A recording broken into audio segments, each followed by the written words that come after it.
കൂടുതൽ ടെക് വീഡിയോകൾക്കായി ഈ ചാനൽ സബ്സ്ക്രൈബ് ചെയ്യൂ. ചാനൽ അപ്ഡേറ്റ്സ് അപ്പോൾ തന്നെ അറിയാൻ വേണ്ടി ബെൽ ഐക്കൺ ക്ലിക്ക് ചെയ്യൂ. Hi all, welcome to tech Malayalam. Tech മലയാളത്തിലൂടെ ഇന്ന് ഞങ്ങൾ പറയാൻ പോകുന്നത് കുറച്ച് തലയൊക്കെ ഉള്ള ആൾക്കാർക്ക് വലിയൊരു തുക സമാനമായിട്ട് ലഭിക്കാൻ ഒരു ചാൻസ് വരുന്നുണ്ട്, അതിനെക്കുറിച്ചാണ്. ഒരു 7 കോടി രൂപ അല്ലെങ്കിൽ ഒരു 10 കോടി രൂപയൊക്കെ നമുക്ക് സമ്മാനം കിട്ടിയാൽ എങ്ങനെ ഉണ്ടാവും? അപ്പോൾ അതിനുള്ള ഒരു സംഭവമാണ് ഇപ്പോൾ വന്നുകൊണ്ടിരിക്കുന്നത്. നാസ ലേറ്റസ്റ്റ് ആയിട്ടൊരു ചലഞ്ച് പ്രഖ്യാപിച്ചു. നാസയുടെ CO2 കൺവേർഷൻ ചലഞ്ച്. അതിനെക്കുറിച്ച് നമുക്ക് സംസാരിക്കാം അല്ലേ. ഇപ്പോൾ ചൊവ്വ ദൗത്യം പ്രഖ്യാപിച്ചിട്ട് അതിനുള്ള മുന്നൊരുക്കങ്ങൾ തുടങ്ങിയിട്ട് കുറച്ച് നാളുകളായി. അപ്പം നമ്മുടെ ഭൂമിയിൽ നിന്ന് എല്ലാ കാര്യങ്ങളും ചൊവ്വയിലേക്ക് കൊണ്ടുപോകാൻ വേണ്ടി സാധിക്കില്ല. ചൊവ്വയിലപ്പം വളരെ സുതാര്യമായിട്ട് കുറേ കിട്ടുന്ന CO2നെ കൺവേർട്ട് ചെയ്ത് കാർബണിനെ വേർതിരിച്ചെടുക്കുക എന്നുള്ളതാണ് ഉദ്ദേശം. ഇപ്പോൾ കാർബൺ അന്നജം പോലുള്ള പല പദാർത്ഥങ്ങളുടെയും ഏറ്റവും ഇമ്പോർട്ടൻ്റ് ആയിട്ടുള്ള അത് ക്രിയേറ്റ് ചെയ്യുന്നതിന് ഒരു ഉൽപ്പാദനത്തിന് ഹെൽപ്ഫുൾ ആകുന്ന ഒരു വസ്തുവായിട്ട് നമ്മൾ കാർബൺ യൂസ് ചെയ്യാറുണ്ട്. അപ്പോൾ അത്തരത്തിൽ കാർബൺ CO2നെ വിഘടിപ്പിച്ചെടുത്ത് കാർബൺ മറ്റെന്തൊക്കെ രീതിയിൽ ഉപയോഗിക്കാം എന്നുള്ളതാണ് ഈ ചലഞ്ച് ഏറ്റെടുക്കുന്ന ആളുകൾ കണ്ടെത്തേണ്ടത്. ഇതൊരു ഓപ്പൺ ചലഞ്ചാണ്. ആർക്ക് വേണമെങ്കിലും ഈ ചലഞ്ചിൻ്റെ ഭാഗവാക്കാകാൻ വേണ്ടി സാധിക്കും. സോ കുറേ കാര്യങ്ങൾ ഇമ്പോസിബിൾ, ഫൂളിഷ്നെസ്, ഇതൊന്നും നടക്കാൻ പോകുന്നില്ല എന്ന് പറഞ്ഞതൊക്കെയാണ് സയൻസ് പിന്നെ തിരുത്തി കുറിച്ചിട്ടുള്ളത്. അത്തരത്തിൽ ഈ ഒരു വെല്ലുവിളി യഥാർത്ഥത്തിൽ ഏറ്റെടുക്കാൻ തയ്യാറായിട്ടുള്ള ആൾക്കാരെ കാത്തിരിക്കുന്നത് $10 ലക്ഷം എന്ന് പറയുന്ന വലിയൊരു സമ്മാന തുകയാണ്. $10 ലക്ഷം നമ്മൾ കൺവേർട്ട് ചെയ്യുമ്പോൾ 7,14,00,000, അതായത് 7 കോടിയുടെയും 8 കോടിയുടെയും ഇടയിൽ വരുന്ന ഒരു തുകയാണ് സമ്മാനമായിട്ട് കിട്ടാൻ വേണ്ടി പോകുന്നത്. അപ്പോൾ നമ്മൾ പ്രധാനമായിട്ടും ചെയ്യേണ്ടത് ആദ്യം ആപ്ലിക്കേഷൻ ഫോം ഫില്ല് ചെയ്യുക. അതിനുശേഷം കാർബൺ ഡൈ ഓക്സൈഡിനെ യൂസ് ചെയ്യാൻ പറ്റുന്ന ഏതൊക്കെ രീതിയിൽ കാർബൺ നമുക്ക് ഉൽപ്പാദനക്ഷമതയോടെ യൂസ് ചെയ്യാൻ പറ്റുന്ന വിഘടിപ്പിച്ചെടുക്കുക എന്നുള്ളതും കണ്ടെത്തുക എന്നുള്ളതാണ്.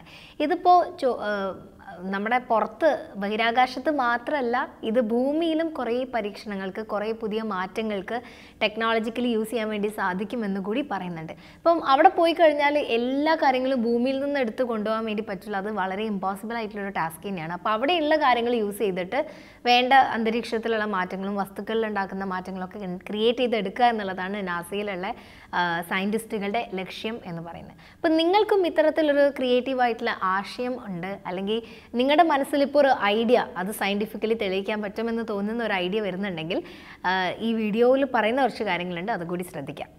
2 ഘട്ടങ്ങളായിട്ടാണ് ഈ ഒരു CO2 കൺവേർഷൻ ചലഞ്ച് നടക്കുക.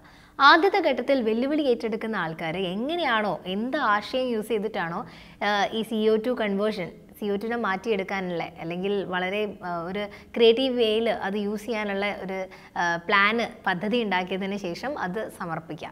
ഈ പ്ലാൻ സമർപ്പിച്ച് നിങ്ങളത് അപ്രൂവ് ആവുകയാണ് എങ്കിൽ സെക്കൻഡ് ഘട്ടത്തിലേക്ക് നിങ്ങൾക്ക് എത്താൻ വേണ്ടി സാധിക്കും. രണ്ടാമത്തെ ഘട്ടത്തിൽ ഇത് വെറും പ്ലാൻ മാത്രമല്ല, പ്ലാനിലുള്ള കാര്യങ്ങൾ ശരിക്കും പ്രൂവ് ചെയ്യാൻ പറ്റുമെന്ന് നമ്മൾ പ്രാക്ടിക്കലി കാണിച്ചു കൊടുക്കണം. അപ്പോൾ ഇത് രണ്ടും കംപ്ലീറ്റ് ചെയ്യാൻ 2 ഘട്ടങ്ങളാണ്. ഇത് കംപ്ലീറ്റ് ചെയ്ത് കഴിഞ്ഞിട്ടുണ്ടെങ്കിൽ സമ്മാന തുകയായിട്ട് കിട്ടാൻ വേണ്ടി പോകുന്നത് 7 കോടി രൂപയാണ്.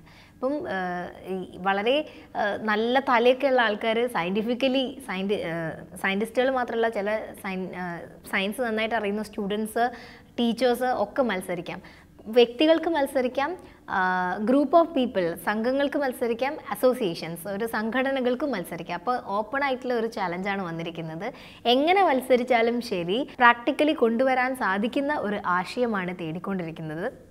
നിങ്ങളുടെ മനസ്സിലേക്ക് എന്തെങ്കിലും ഒരു ആശയം വരുന്നുണ്ടെങ്കിൽ രജിസ്റ്റർ ചെയ്യാൻ വേണ്ടിയിട്ട് ഒട്ടും താമസിക്കേണ്ട. രജിസ്റ്റർ ചെയ്യാനുള്ള തീയതി എന്ന് പറയുന്നത് 2019 ജനുവരി 24 വരെ നമുക്ക് രജിസ്ട്രേഷനുള്ള ഡേറ്റ് ഉണ്ട്. ഒഫീഷ്യലി നമുക്ക് അപ്ലൈ ചെയ്യാനുള്ള ഡേറ്റ് വരുന്നത് 2019 ഫെബ്രുവരി 28 അപ്പോൾ ഈ ഒരു സമയം വളരെ നല്ല രീതിയിൽ ബുദ്ധിപരമായിട്ട് യൂട്ടിലൈസ് ചെയ്യുക. ഡേറ്റ് കഴിയുന്നതിന് മുൻപ് അപ്ലൈ ചെയ്യുക.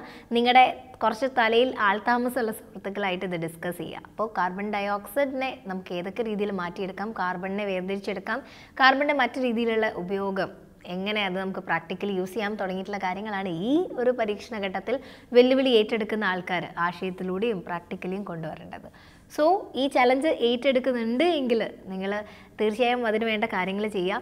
ഇതെന്തിനാണ് ടെക് മലയാളത്തിൽ കൊണ്ടിട്ടത് എന്ന് വിമർശിക്കുന്ന, എന്തിനാണ് ഇത്ര ന്യൂസ് ഇടുന്നതെന്ന് പറയുന്ന വിമർശകരെടുത്ത്, കമൻസ് ഇടുന്ന ആളുകളുടെ അടുത്ത് പറയുകയാണ്, അഥവാ ഈ വീഡിയോ കണ്ട് മലയാളികൾക്ക് ആർക്കെങ്കിലും ഒരാൾക്ക് ഈ വീഡിയോയിൽ നിന്ന് പ്രചോദനം ഉൾക്കൊണ്ടുകൊണ്ട് അവരാരെങ്കിലും വീഡിയോ ചെയ്തിട്ട് ഒരു പ്രാക്ടിക്കലി അത് ചെയ്ത് വിജയിച്ച് ഈ സമ്മാനം കിട്ടിയാലോ, അപ്പോൾ അതൊരു നല്ല കാര്യം തന്നെയല്ലേ. മലയാളികൾ ആരും ഈ ന്യൂസ് അറിയാതെ പോകരുത് എന്നുള്ളത് കൊണ്ടാണ് ടെക് മലയാളത്തിലിടുന്നത്. അപ്പോൾ സയൻറ്റിഫിക്കലി കുറച്ച് ആൾതാമസമുള്ള ആരെങ്കിലും ഉണ്ടെങ്കിൽ ഈ ന്യൂസ് പെട്ടെന്ന് തന്നെ ഷെയർ ചെയ്ത് കൊടുക്കുക. ഈ വീഡിയോ വൈൻഡപ്പ് ചെയ്യാണ്. നെക്സ്റ്റ് വീഡിയോയിൽ നമുക്ക് കാണാം. അതുവരെ ടെക് മലയാളം കാണുക, സബ്സ്ക്രൈബ് ചെയ്യുക, ലൈക്ക് ചെയ്യുക. മറ്റൊരു വീഡിയോയിൽ കാണുന്നത് വരെ ബൈ.